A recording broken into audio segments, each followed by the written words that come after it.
therapy class every Thursday is actually open to everyone. If we have patients, so for example, we assess that they need to develop their motor skills, then we include them in the class. Dr. Bong Marpa, I think he was severely brain damaged way back 1993. They were nearly fearing that he wouldn't survive the accident. I think he was comatose for several days. He had a traumatic brain injury or TBI he acquired from a vehicular accident. In his case, affected almost all of his functions, including doing self-care activities. Movement also became more difficult, and even his speech. In painting therapy, we train his cognitive skills. Also, we provide means of leisure participation for him. There was a point in time that I nearly gave him up because there was a time that every time we had a lesson, it's lesson 1.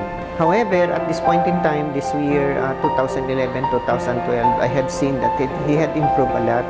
So he also taught me a lot on the virtue of patience, a sense of movement in his painting, choices of color. And I think the most important thing is not only about the painting, but his self-trust.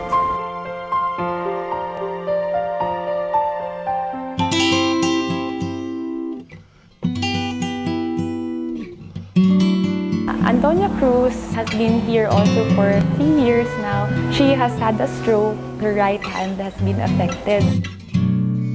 I have a hand that paints with no sensation. Now she is able to use it to paint. So it's really a big accomplishment for her. I never painted in my life. I only painted here. This is a stroke of God. Aling Antonia, she was quite shy, not so much communicative. Now she expresses herself well. I have painted 50 or more paintings. I have a sense of fulfillment, and I'm proud to have painted like that.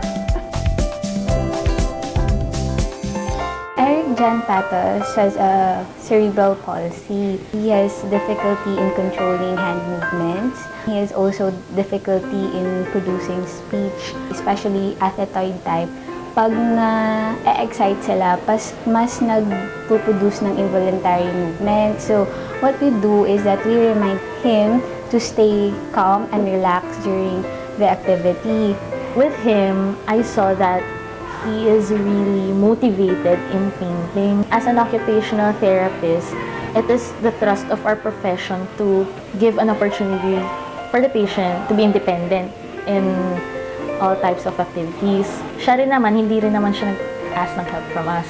Nag-ask lang siya ng help kapag kunwari, pabot ng paint or pabot ng water, pero yung mismong painting siya na talagang gumagawa. Yung paintings niya kasi, full of color. Personally, ang na-interpret ko sa kanya is that he exudes a jolly demeanor. Yung painting daw niya, may isang bata na nagpiplay ng kite. So we expect na yun lang talaga yung pipaint niya. Complete picture, may nilagay siyang clouds, sun, tapos may trees, at saka may mga flowers. Hindi namin na-expect na magagawa niya yun. Maganda yung cognitive or yung imagination niya para ma-produce yung ganung art. It's a big thing kasi kahit papano, kahit ganun yung condition niya, parang may nagagawa pa rin siya. At nagagawa niya kung ano yung meaningful for him. And they have improved so much, and for me, it's a sort of an accomplishment. Their success is actually my success too, and I'm so glad that they have improved a lot. I like what I'm doing. There are a lot of fulfillments, especially in painting therapy, and I also learn from my students the way they ask questions, the way they attempt to learn, and also their personal problems, how they handle it. You know, teaching is actually a lot of learning, not only teaching. The most important thing, accepting people as they are, their weaknesses, and we as professor, how we can help them and mold them into useful people of society.